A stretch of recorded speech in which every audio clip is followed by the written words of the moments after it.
Hello, everyone. Welcome to Raw Dogs Radio. Uh, so, normally, what I wanted to do was weekly videos after the games, but sometimes it gets kind of tedious when you have such a frustrating season like this one. And I don't want to be on here ranting and raving and screaming and yelling and whatnot. I'll leave that for Quincy. But I do like to do these type of videos where I just talk about the season. Um, So here we are. We just lost to the Steelers, and the story of the night is that Baker Mayfield says that he doesn't want to stay here unless they change the offense. Like Mary Kay Cabot, she broke the story tonight at 7:05 p.m., January 5th, 2022.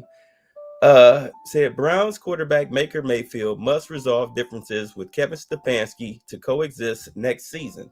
Mary Kay Cabot. This is in Cleveland.com.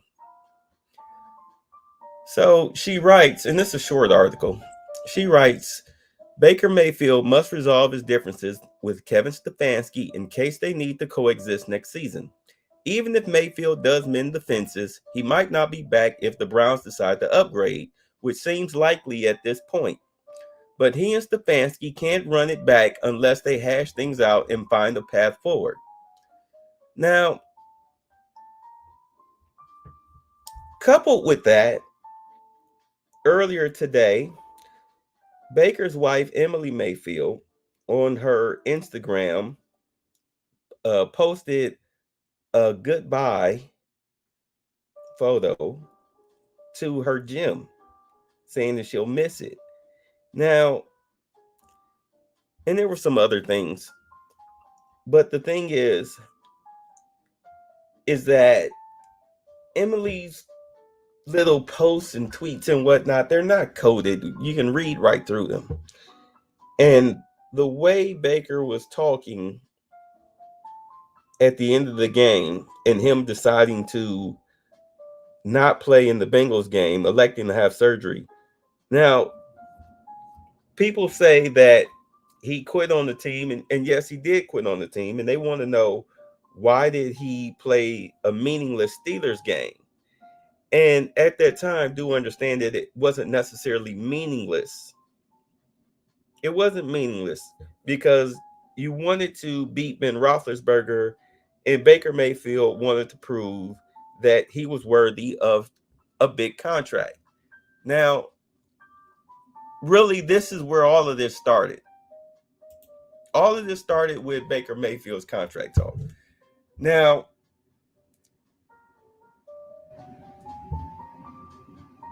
when we started the season, the talk about Baker Mayfield was, will the Browns pick up his fifth-year option, or will they go ahead and sign him to a contract, or will they pick up his fifth-year option and then sign him to a contract in the offseason? Because that can be used as a stalling tactic. That's what the fifth-year option is, where you have a player that's on the bubble, but you want them to prove it. So basically, what you're talking about is a contract year, especially for rookies. If they want to get a bigger contract, if they want to get a real contract or even stay on the team, then they need to play up to their potential.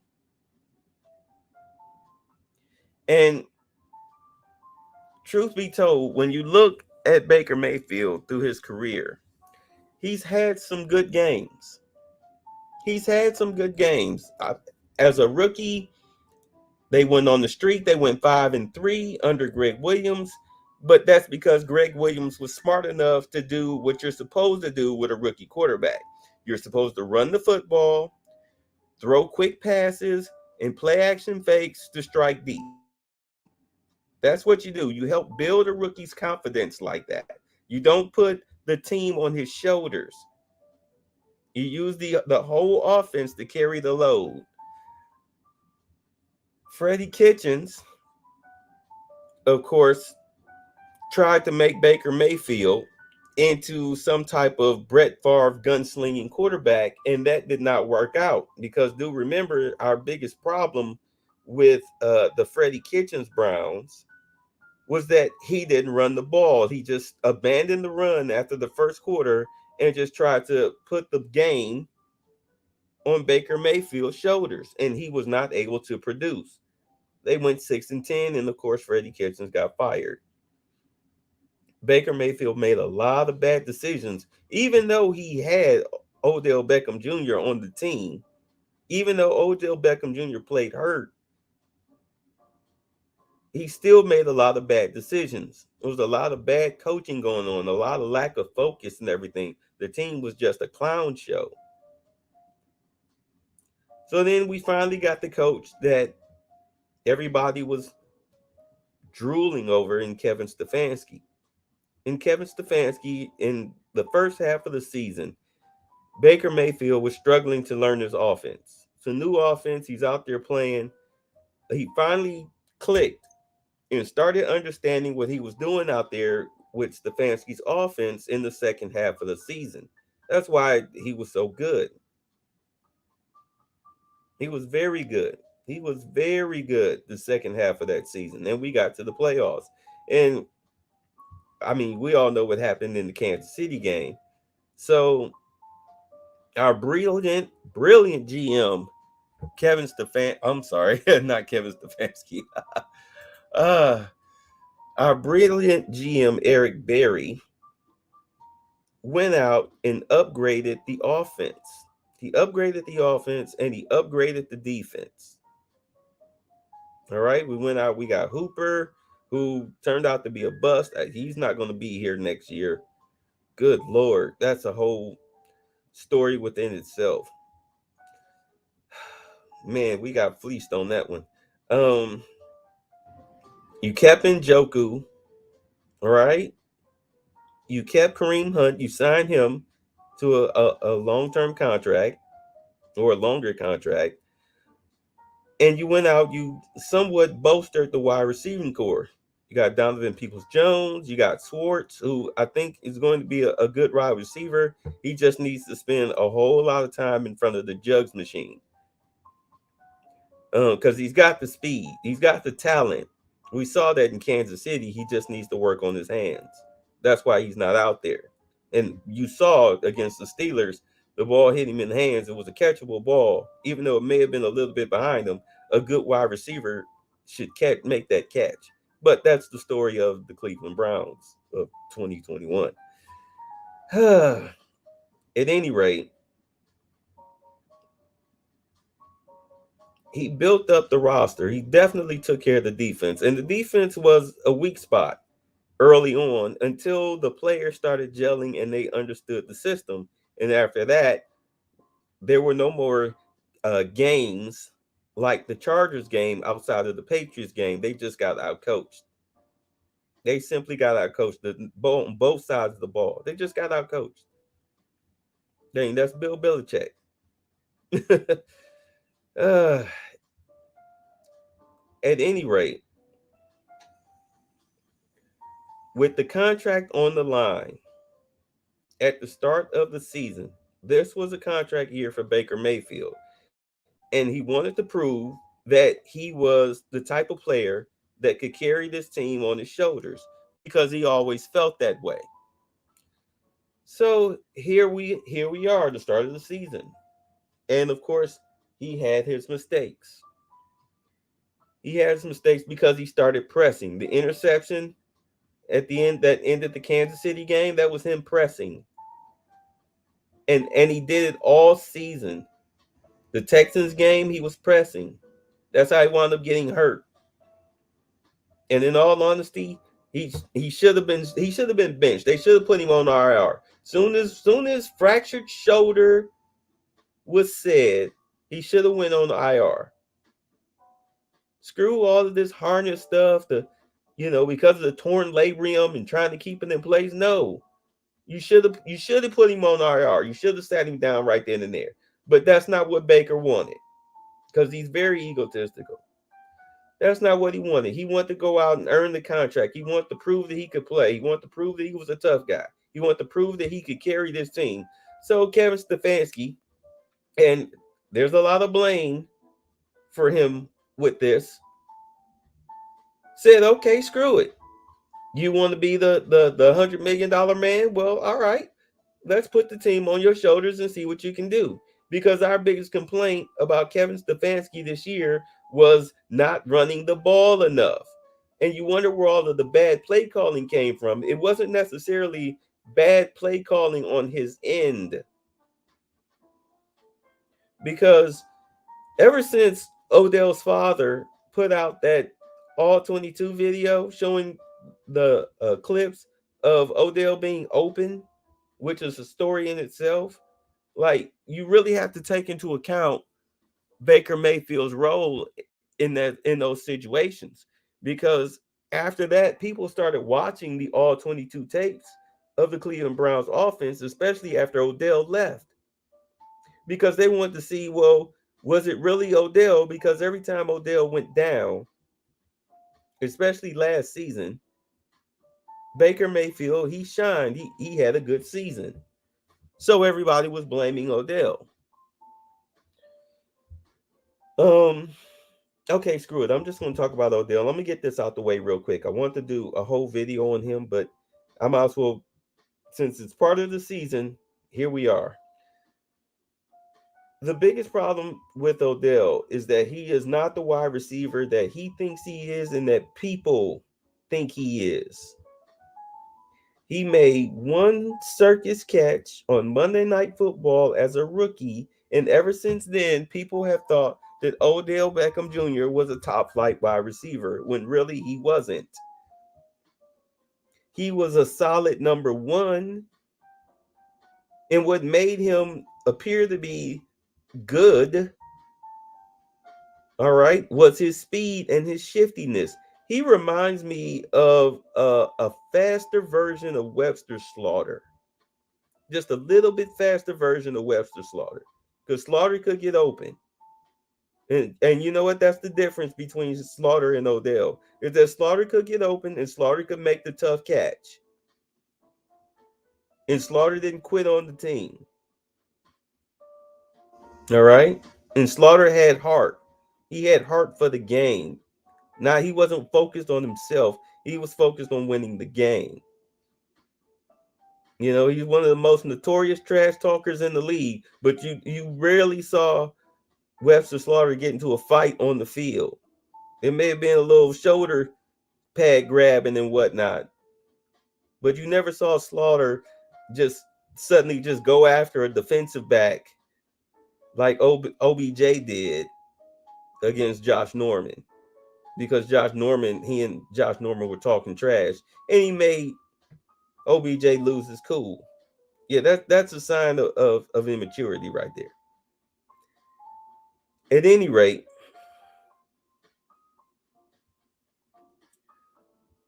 ever since we saw the all 22 with Baker Mayfield, we saw that yes, he was missing his reads with Odell Beckham Jr. He was missing his reads.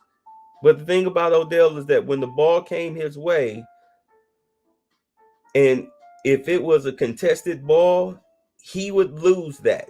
It would be an incompletion, because he's not big enough, nor strong enough, nor really has the heart to fight for the ball. That's where a wide receiver will put his body between the ball and the defensive back and make a tough catch. Yeah, Odell's not that guy. He's not that guy. We saw that this year with the two dropped fourth down passes, and then that BS trying to make a circus one-handed catch on the deep ball against the Steelers that would have got us the first and goal and would have put us in position to win the game on third and long. Yeah. Yeah, that no, he can go. He can go. I was done then. When I saw that, I was done then. I was like, yep, he can go. This is why, in all honesty, if you really must know the truth, they just stopped throwing him the ball. Baker made a conscious decision to stop throwing him the ball, because everybody was saying, hey, you keep feeding Odell, you keep feeding Odell. So Baker Mayfield who was playing hero ball all season, made a conscious decision not to even look Odell Beckham Jr.'s way.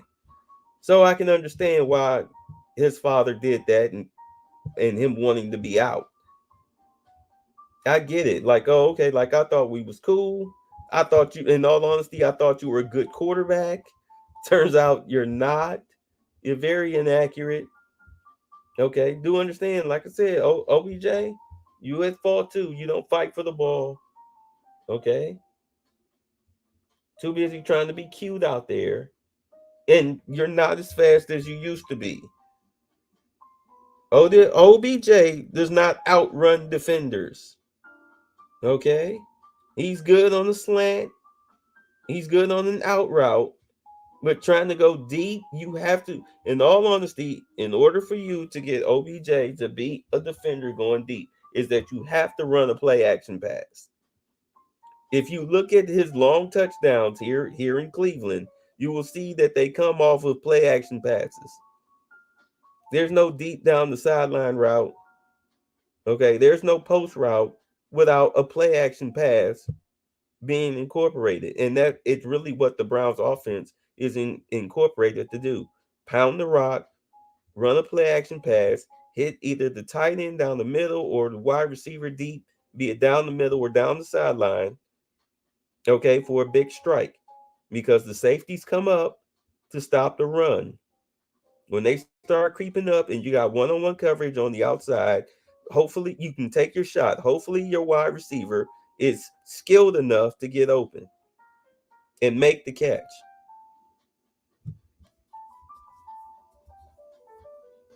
We got away from that. And then when we ran it, nobody fell for it because we weren't running the ball enough.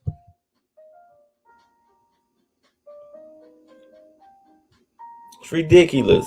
I really do not understand why, without injury, Chubb is ending games with like 16 carries, 12 carries, especially in a game where he's averaging over 5 yards a carry. Like in the Steelers game, he was averaging 7 yards a carry with a supposed rib injury. Especially in the second half. Get out of here. But there's a reason for all of that.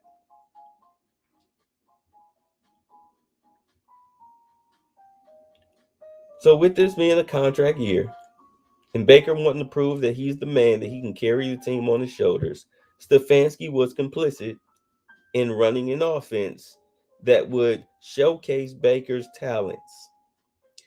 And boy, did it showcase Baker's talents or lack thereof. You can blame it on the wide receiving core all you want to. All right. You can blame Odell all you want to, who's not the wide receiver that he used to be. I know he's out there having success as the third string. No, he's the fourth string wide receiver. He's the fourth string wide receiver in the Rams offense. He's going up against third and fourth string cornerbacks. All right. Backup safeties. So yes, he's scoring touchdowns on these guys. Yeah, that catch he made on fourth down that he couldn't make for us, that he made for uh for the Rams against the Ravens before he caught his touchdown pass. Yeah, that guy that was covering him, yeah, he's like the backup corner. He was forced in the starting position because the Ravens secondary is trash.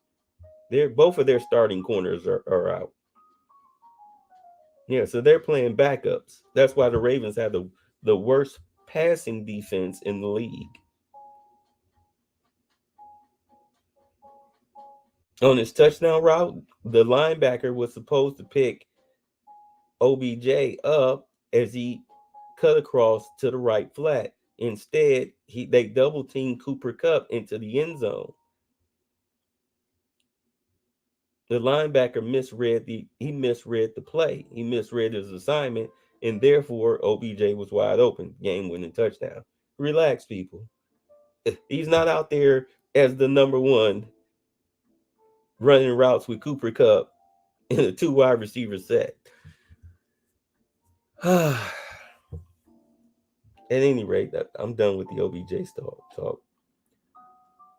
So Of course, Baker got hurt in the Texans game. And what should have been a season ending injury, he decided to gut it out because he's playing for his contract. And then he started pressing and started pressing. And then the offensive line suffered injuries with Jedrick Wills, who is just not cutting it at left tackle. His ankles cannot hold up to him being a left tackle.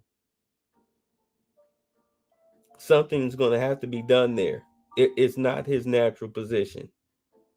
The way the muscle memory works and the way he's been built up throughout his whole football life up until he got to the pros had him conditioned to be a right tackle. He can play left tackle as we can see, but his muscle conditioning in his ankles is not set for that.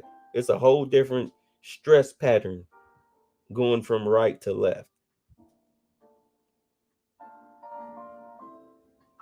And so when he gets hit, he gets rolled up on, boom, his muscles aren't those on that side of his body. They're not braced for that. That's a whole different type of strain. They're used to the strain coming from the right, not the left. At any rate, I'm no doctor. At any rate, then you had Conklin go down, which was unfortunate. I mean, both of these guys going down are unfortunate.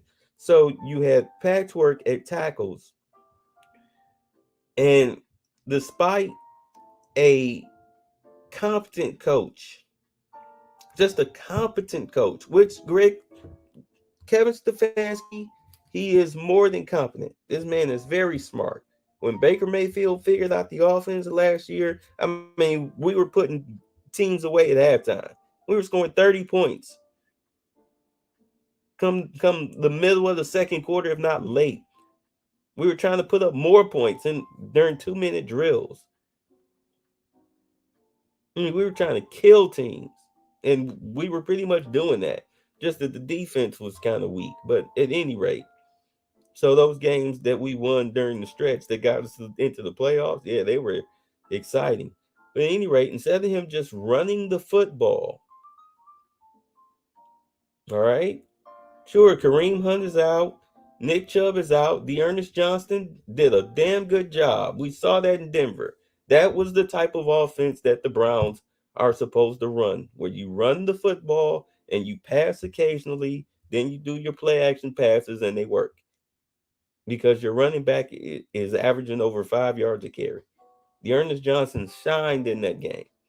Plus, you got Demetric Felton back there, who suddenly just disappeared from this offense.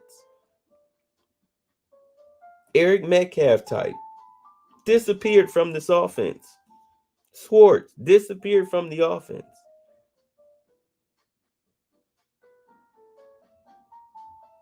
And our wide receiving core was beat up and a man down when we got rid of OBJ. Why are you still throwing the football? People wanted to know, why are you not running the football?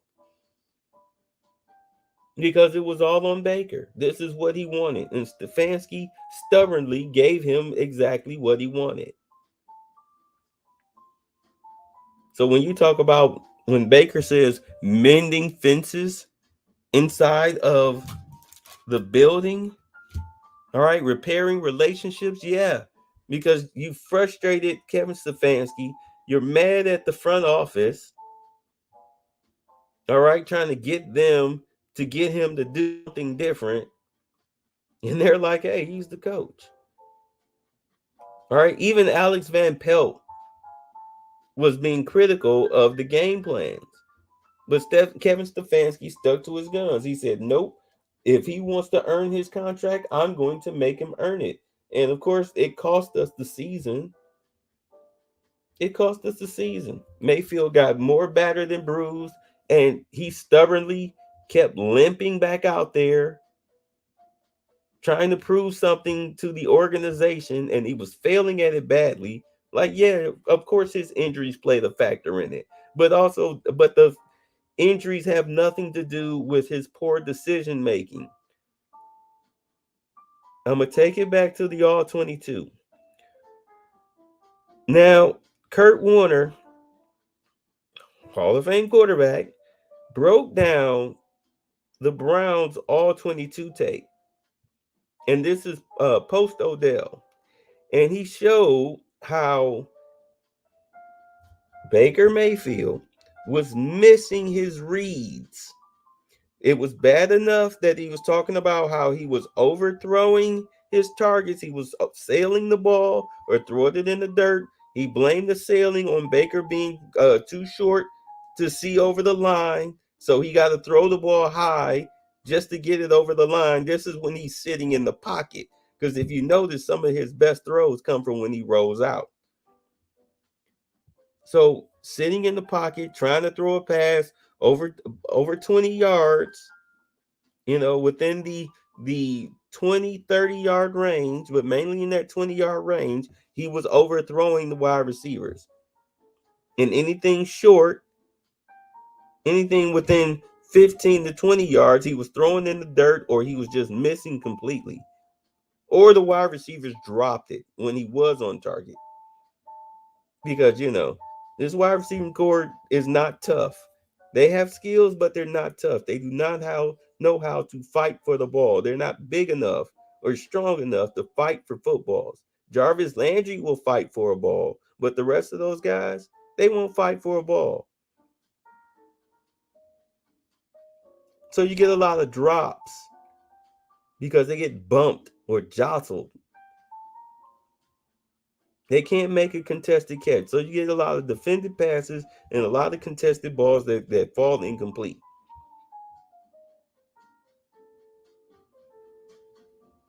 And teams figured out how to stop the Browns' offense. In all honesty, you really want to know why we couldn't score more than 17 points? Because teams, they stacked the box to present the presence of stopping the run, and they weren't worried about the passing game because they locked up one-on-one. They played press man coverage against our wide receivers because the only person that could outrun somebody was Schwartz, but he wasn't out there on the field because they didn't trust his hands. And you saw in the Ravens game with the pass interferences and everything, the wide receivers could not get open one-on-one. You had to be creative with your route running, with your play calling to get the wide receivers to get open. You had to put them in motion. You had to run slants. They had to do double moves. You got a hand fight in there. You got to get open. But those guys, a lot of those guys don't have that type of speed or strength to do that. And Baker Mayfield isn't he's not the type of quarterback that can throw a guy open. Okay? He's not that type of guy. Nor is he the type of guy that can make the right decision making when it comes to his reads because he was pressing. Last year, late in the season, he wasn't pressing. He was hanging out, letting it all just fly. He was having fun playing football. This year, he was pressing, and it seriously affected his decision making, and he handled it poorly.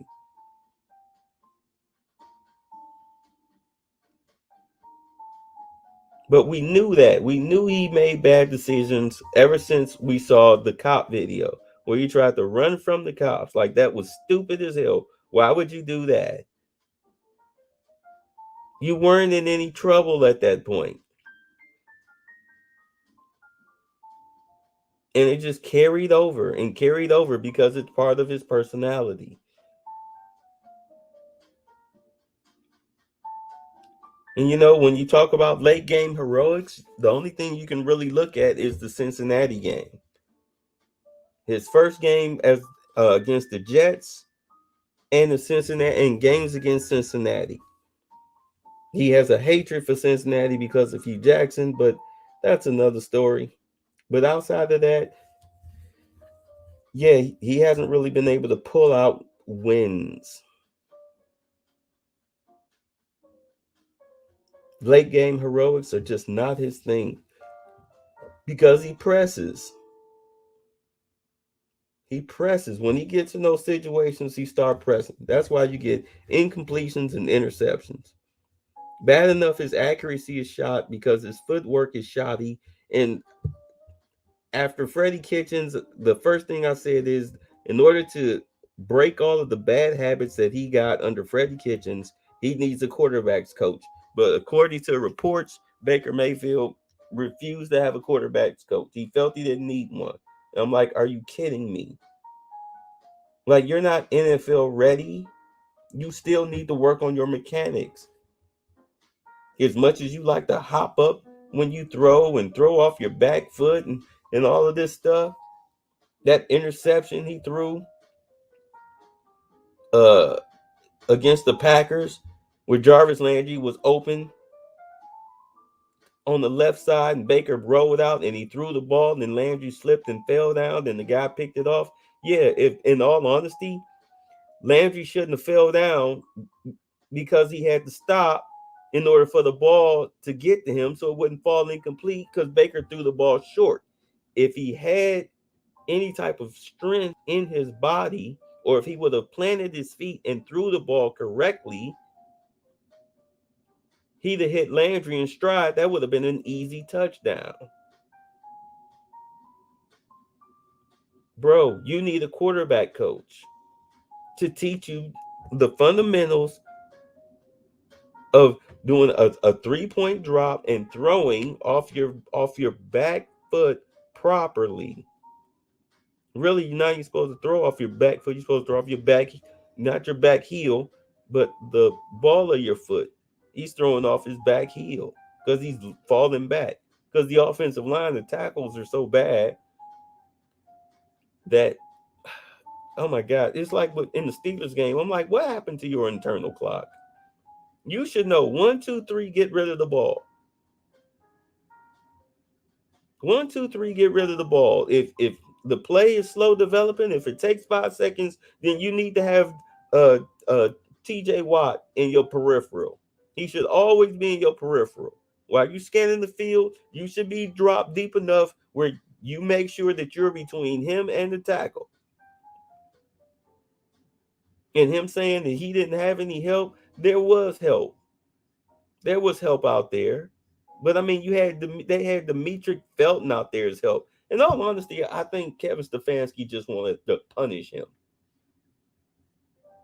I really think he wanted to punish him, but because I mean, there was help, but Demetric Felton is not help. Nick Chubb is help. Njoku was help. Harrison is help. Hell, Hooper is help, but he's not doing anything. It's not like he's going to catch the ball. Hooper would have been a tremendous help. You could have went 12 personnel and had a tight end stay in to either chip or help block against TJ Watt. But nope. They were going 5 wide and 3 wide and shotguns. Yeah, I really think that was Kevin Stefanski punishing Baker Mayfield for putting him in this position. But really, Kevin Stefanski needs to punish himself for letting Baker Mayfield take control of his offense like that.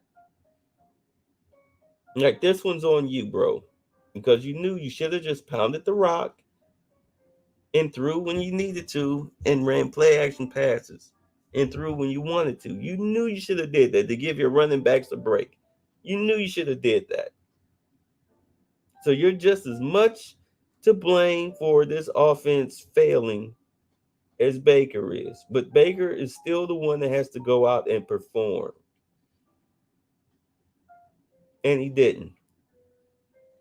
So here we are at the end of the season. The Bengals game to play, which doesn't even count for either team. And Baker Mayfield's decided not to play in this game. And if you ask me, I think that was his last game in Cleveland, which is funny because something dramatic always happens to the Browns every year after a Steelers loss. Not after every single Steelers loss, but it seems like after a Steelers loss or something, or Steelers win. I mean, Steelers or us beating the Steelers. I mean, Myles Garrett, Steelers, okay. Hell, Hugh Jackson and the offensive coordinator, Todd Haley, after the Steelers lost, where Baker Mayfield got beat to hell because they refused to change the offense to give him some protection. Just like last night.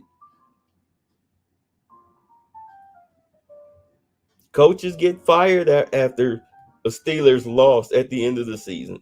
Plenty of coaches got fired after losing to the Steelers the last game of the season. I'm surprised this game wasn't the last game of the season, but they gave it to Cincinnati. Ah. So now, after the Steelers lost, Baker Mayfield wants out because he knows he's not going to get that big contract.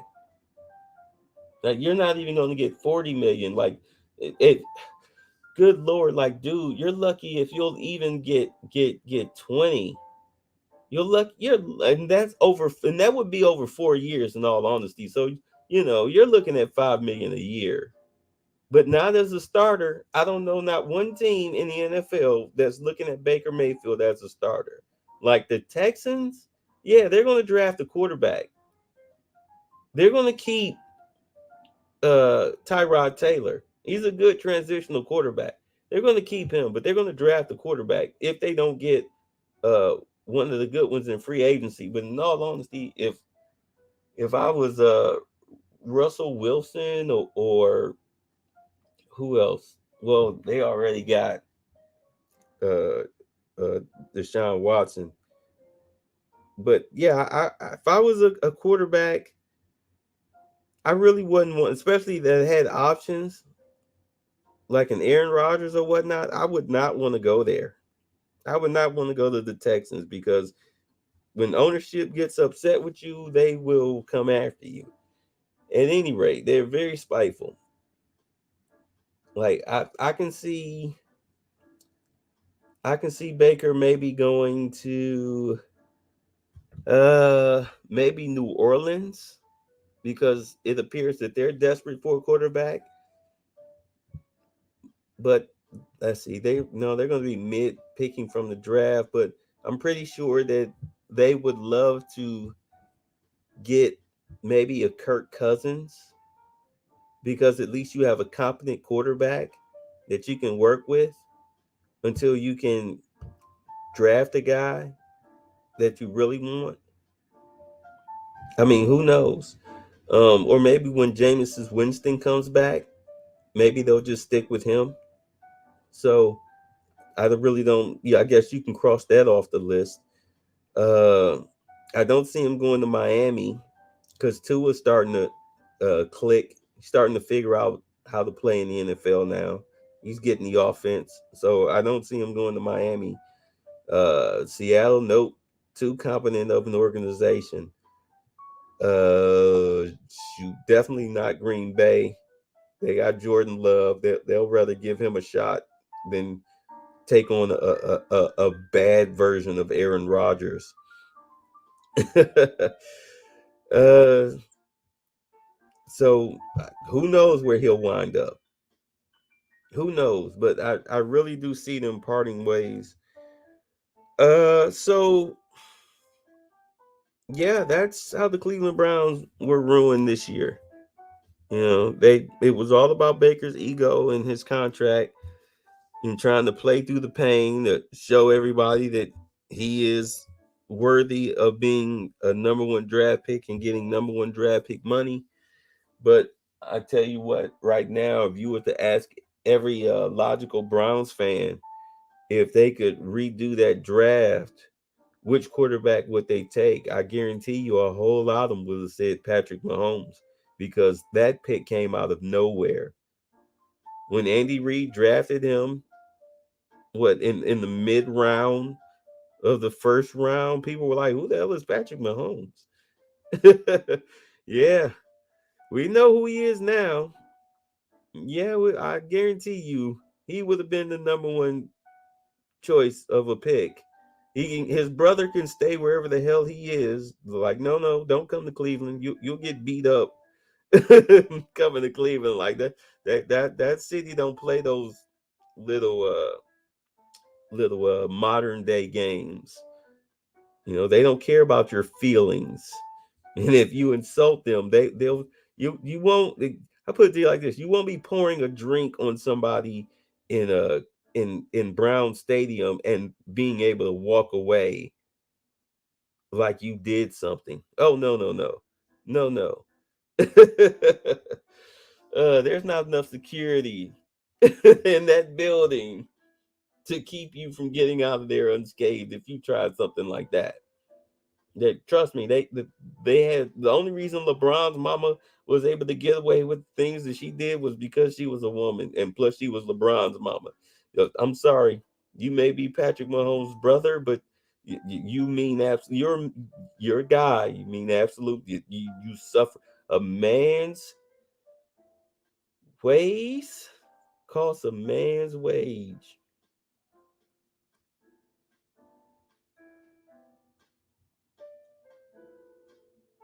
I'll put it to you like that. At any rate,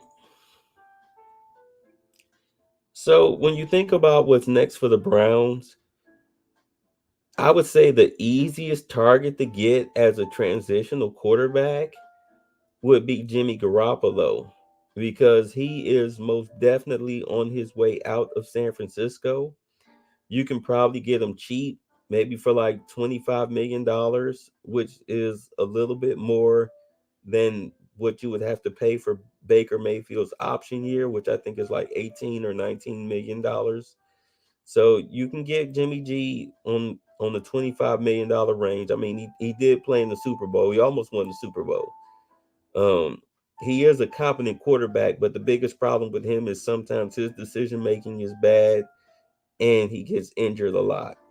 But as a transitional quarterback, you just need him to gut it out for one season or at least half a season, and then and see what the rookie can do. Because I'm gonna tell you right now, the Browns are definitely going to draft a quarterback. I mean, all bets are off on that one. You're not going to get a Rodgers. You're not going to get a Watson, although that would be very surprising. Okay, you're definitely not going to get Russell Wilson. Kirk Cousins would be a decent transitional quarterback. He's competent.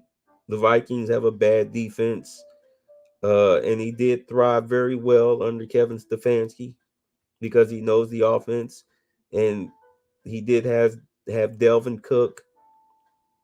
All right, the Vikings played some really good games under Kevin Stefanski, which made him a hot head coaching candidate. The problem was and still is their defense. That's why their head coach is potentially getting fired next week. At any rate, with this Browns defense, because you only need to make a little tweak to this defense, but with this Browns defense, I think Kirk Cousins running the Browns offense, provided that they actually get a true number one wide receiver via free agency or the draft. I mean, and by number one, I mean, something close to Chase Young. And the only way you're going to get something close to that is you need to find a tall, fast wide receiver that knows how to fight for the ball and knows how to run their routes and that can block. Yeah, sounds very easy. Yeah, well, with Andrew Berry and what he's done in the draft, I can tell that when he actually concentrates on a position that is a position of need, he will go out and fill that hole. I will give him that. He's a very smart man. He is a more than competent GM. That man is brilliant. I trust him wholeheartedly. He's brought stability to the organization. But I would say Kirk Cousins, he would have success here. I think Jimmy would have success here. But with a rookie quarterback, what you're looking for in a rookie quarterback is, in all honesty, you're looking for a guy that's able to read not just the defense, but also read the offense. They need to understand the scheme of the offense. Like, okay, in this play here, because this play right here, it will get us at least a 25-yard strike to the wide receiver who should be breaking across the middle at this point. But if he's covered, if the safety draws back and he's double covered, then the tight end should be open underneath. What we need is a quarterback that sees that the wide receiver that's broken open, throw the ball. If he's covered, that's fine. In the NFL, if it's one-on-one coverage, you're considered open because as a wide receiver, you should be good enough to beat one guy for a catch, especially if the ball is thrown to the right spot. If he got to go up and get it, that's fine. As long as you didn't throw it to where it can get intercepted. At least be in the catch radius of your wide receiver.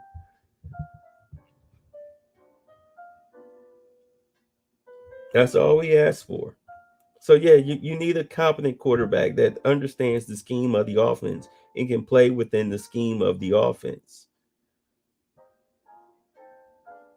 Who's a true team guy.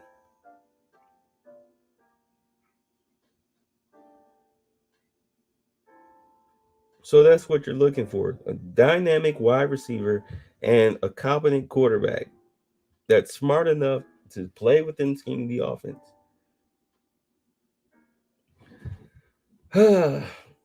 Who they'll go for, who knows? I get the feeling they might go with a small school quarterback. Like maybe not a Big Ten. All right. Maybe not a Big Ten. Definitely not somebody from the SEC or anything like that. But one of these divisional schools. I get the feeling he's going to come from like an Akron or something like that. Because you got guys out there, they can play. They can play. A lot of guys, they can play. They just didn't get scholarships. So they go and play for smaller schools and they light it up. I mean, look at Khalil Mack. He was out there playing in what, Buffalo. Look at where Roethlisberger came from. Mac Jones. All right, Joe Flacco. Yeah, these guys. Dan Marino came from Pitt. I mean, these guys come from these small schools. They can play. They can play. They just need a chance. You know, Steve McNair, Alcorn State.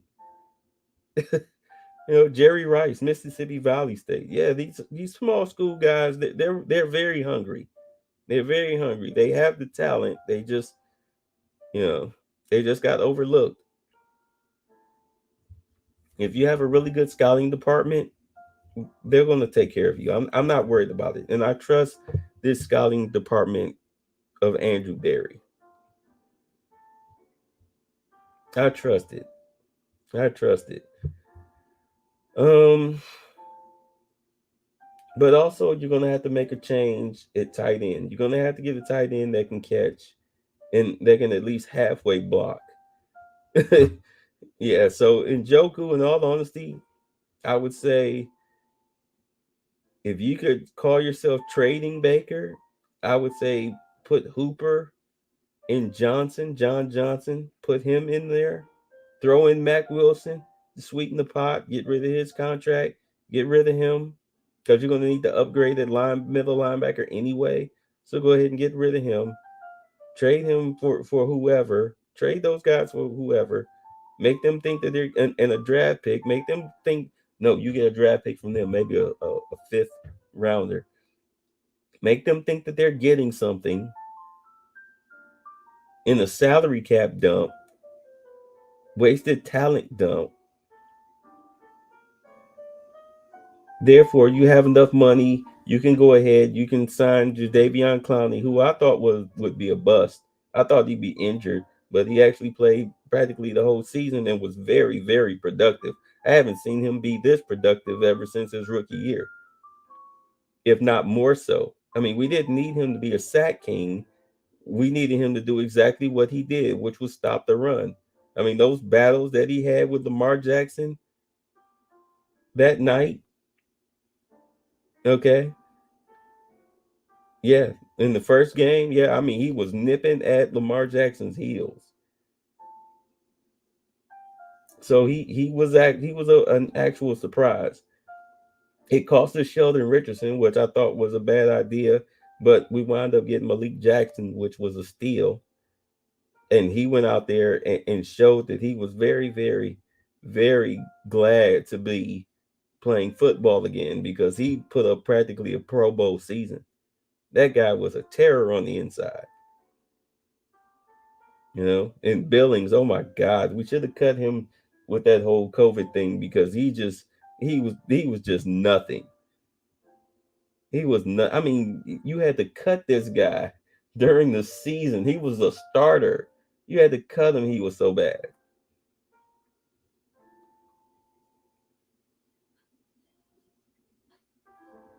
All right, that's just terrible.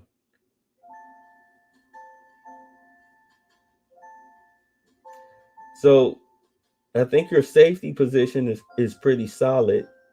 I mean, the secondary is stacked. Of course, you're going to have to get another corner because Greedy Williams, he needs to go ahead and retire. I really think it's over for him. Like, I don't want that guy to be paralyzed on on one side of his body with his arm.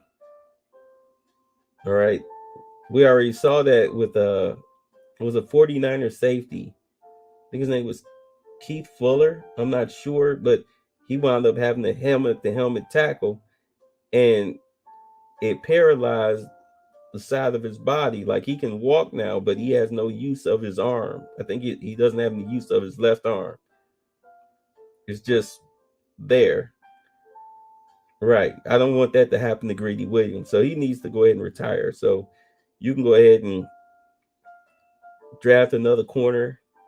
You bump up MJ Stewart because he had a really good game. He's really developed pretty nicely. So you can just bump MJ Stewart up to the nickel spot, uh, provided whether Hill is back or not, and just draft another corner and just bump somebody up. Let them fight it out for the last slot. Uh, Possibly draft another middle linebacker. I wouldn't suggest going the free agent route because you're trying to save money here because you got a lot of quality players on this team that are of high value with contracts coming up. So draft another middle linebacker. See if you can draft maybe another defensive tackle if possible. See if you can find one maybe cheap, all right, in free agency. Somebody that won't cost you a lot but has some production left in them. Um, Getting back to the offense, it's time to let Landry go because $15 million for a guy who's not, a go-to guy like that's too much money. You could use that money somewhere else.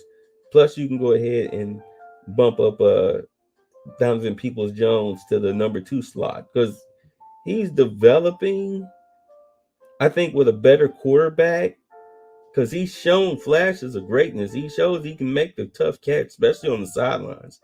But I think with a better quarterback, somebody that actually acts like or actually does have faith in him as a wide receiver,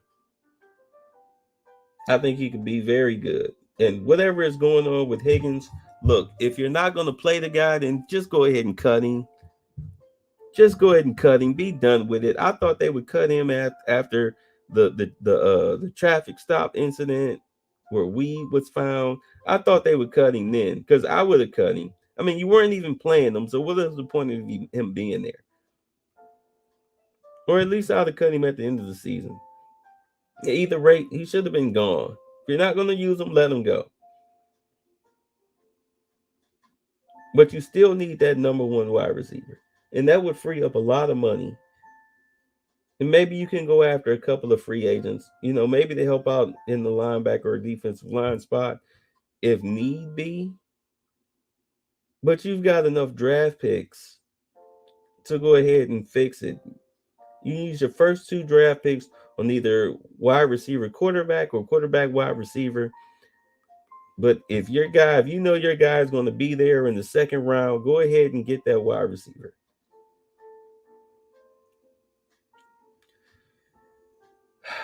Oh wait, well this is go and get the wide receiver.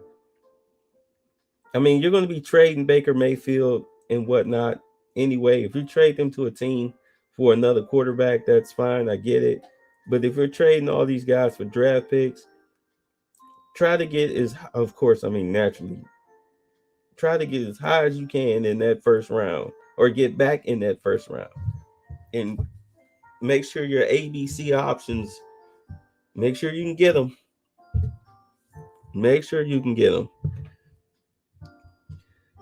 Um, And I know it looks like with the 2022 season we're starting over, and of course we kind of are, but I think with the defense that we have now that they've understood Joe Woods' system, because although we were calling for his head early, once the players started gelling and understood what they had to do, the defense came on strong. It carried the team for the second half of the season.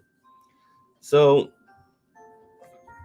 because we didn't, after the Patriots game, we never got blown out again. So Joe Woods will be back. These players will be back.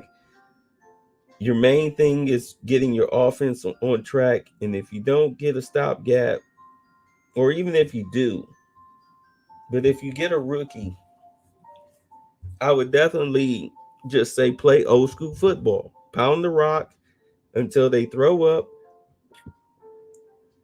and they're puking all over the field, and then run the ball some more and throw when you need to. I guarantee you this team will win more games. It'll win more games. Well, that's all I got for you. It's tough being a Browns fan. It really is. It really, really is. But it is what it is. The Browns is the Browns. Peace, y'all. Go Browns.